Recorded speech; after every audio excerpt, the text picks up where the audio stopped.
Hello, good morning. Ayan o, nakikita nyo bang nakikita ko? Nakikita nyo bang nakikita ko? Dito sa taas, oh. Wala nang magawa yan.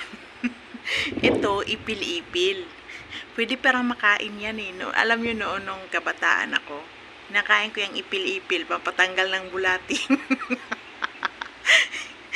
Ay, dito ako sa likod ng bahay namin. Oh. Sosyalin tong likod ng bahay namin, may garden dito.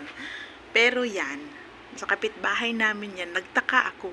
Noong winter kasi, ang daming dahon ng, it's moringa. Malunggay pala. Naku, pa-English pa tayo, moringa. ngayon, ngayon ko lang siya napansin. Ang dami niyang bulaklak, tapos nawala yung dahon. As in, ang naiwan, bulaklak at saka yung niya, bunga. You know? Eh, sabi ko nga noon, mag-akyat ako, magkuha ako dyan eh. Kaya, pinutol pala nila yung banda dito sa amin.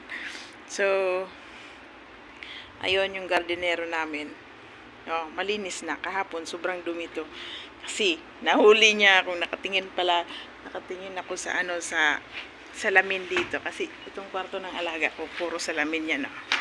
Diyan ako nakatingin. Nakita niya siguro na tinitingnan ko siya, nagmamadali siya. Naglagay lang siya ng tubig diyan, hindi niya nilinis. Eh ngayon, nasipag, kinuha yung mga dumi dito. Ito, ewan ko ano yan. So, i-check natin kung nandito pa ba yung sa likod na to ng kwarto ko. Kawawa yung mga talong dito at kamatis. Ayan, namatay na sila. Sobrang init. Mainit na kasi, pero buhay pa rin yung aking dyan, kamote. Yan yung mga talong. Dito pinto na yan ng aking kwarto. Pwede kang lumabas. So, di ba? Kawawa. Kaya pag summer na, wala na yung mga pananim na mamatay. So, yan na lang yung naiiwan. Pwede kang magtago dito.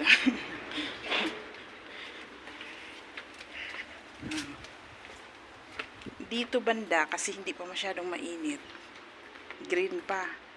Pero pag dapit ng isang linggo, may ano pala dyan ng bubuyog, oh.